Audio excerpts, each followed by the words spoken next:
Halo pemirsa, bertemu lagi dengan saya Siska Oktasiani dalam program Pasien Channel Rumah Sakit Santo Borromeus. Pada episode yang lalu, kita telah membahas penyakit apa saja yang diawali dengan nyeri pinggang atau low back pain. Dan kali ini kita akan membahas bagaimana pengobatannya serta bagaimana mencegah terjadinya penyakit ini. Untuk itu, kita akan membahasnya bersama dokter dari Rumah Sakit Santo Borromeus. Pasti Anda pernah mengalami nyeri pinggang sekali dalam seumur hidup Anda. Keluhan ini umumnya terjadi saat duduk terlalu lama atau mengangkat beban berat dalam posisi yang salah. Memang, hampir 80% penduduk di seluruh dunia pernah mengalami sakit ini. Walau kerap terjadi, namun masih banyak yang menyepelekan nyeri pinggang atau yang bisa dikenal dengan low back pain ini. Mereka beranggapan penyakit ini hanya nyeri pinggang atau pegal biasa. Low back pain atau nyeri punggung bawah, disebut juga nyeri pinggang, adalah nyeri pada bagian pinggang yang dapat berupa nyeri setempat atau nyeri yang dijalarkan ke tempat lain seperti ke tungkai.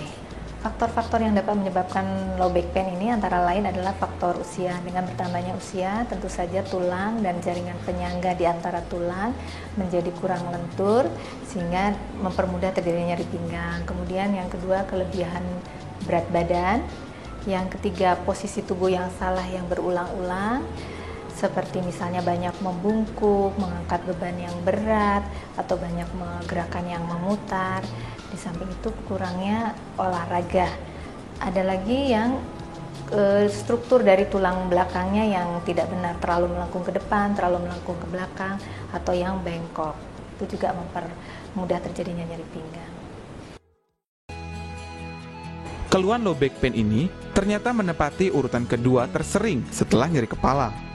Dari data mengenai pasien yang berobat ke poliklinik neurologi, menunjukkan bahwa jumlah pasien di atas usia 40 tahun yang datang dengan keluhan low back pain ternyata jumlahnya cukup banyak. Di Amerika Serikat, lebih dari 80% penduduk pernah mengalami low back pain. Kalau pada ibu hamil, itu akan berbahaya kalau nyerinya tidak menghilang dengan istirahat. Jadi nyeri tetap sama dengan orang yang seperti yang tidak hamil.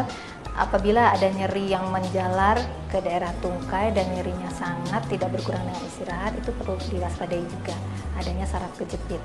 Low back pain dapat terjadi terutama pada usia-usia yang produktif, di mana banyak mengangkat beban atau aktivitas olahraga, kemudian aktivitas bepergian atau berjalan yang lama. Jadi bisa dimulai pada dewasa muda sampai dengan orang tua. Di Indonesia sendiri, berdasarkan data tahun 2002, sebesar 18,37% dari seluruh pasien nyeri adalah penderita nyeri pinggang. 7 dari 8 pasien yang mengunjungi spesialis ortopedi juga biasanya karena keluhan sakit pinggang. Banyak dari mereka yang menganggap nyeri pinggang penyakit yang sepele.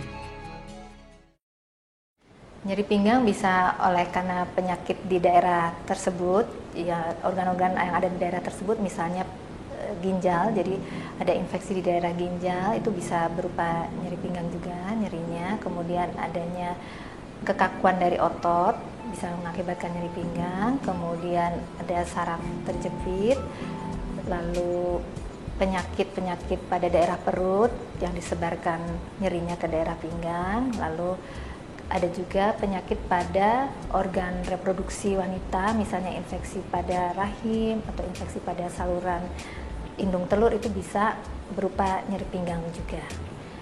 Untuk low back pain kita harus tahu dulu penyebabnya, sehingga kalau ada keluhan nyeri pinggang sebaiknya berkonsultasi dulu dengan dokter untuk mengetahui penyebab nyeri pinggangnya. Karena banyak yang apabila dilakukan pemijatan malah akan memperparah nyerinya. Jadi perlu tahu dulu penyebabnya dari mana. Dengan pemijatan itu harus sesuai dengan anatomis tubuh. Jadi memang sebaiknya dilakukan oleh ahlinya.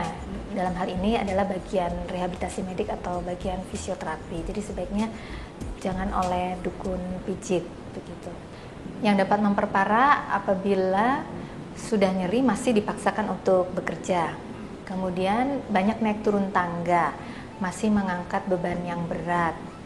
Kemudian melakukan gerakan yang terlalu memutar, tidak beristirahat, malah dipaksakan berolahraga. Kemudian pemijatan yang salah pun dapat memperparah nyeri pinggang. Apabila terdapat nyeri pinggang yang tidak membaik dengan beristirahat ataupun dengan meminum obat anti nyeri yang biasa kita dapatkan di apotek-apotek atau di toko obat, tidak membaik dalam 2 atau 3 hari, sebaiknya diperiksakan ke dokter terdekat. Banyak orang tidak menanggapi nyeri pinggang secara serius karena menganggap gangguan tersebut muncul akibat melakukan aktivitas sehari-hari dan akan hilang dalam waktu yang tertentu. Padahal, nyeri pinggang dapat berakibat serius jika tidak ditangani dengan benar. Dan jika dibiarkan berlarut-larut, dapat menyebabkan pembengkokan tulang belakang. Pemirsa, banyak penyakit yang diawali dengan nyeri pinggang. Jadi, Anda perlu waspada jika menderita sakit atau nyeri pinggang yang berkepanjangan. Segeralah periksakan ke dokter. Sekian perjumpaan kita kali ini. Pada episode mendatang, kita akan mengupas pengobatan dan pencegahan low back pain. Sampai jumpa.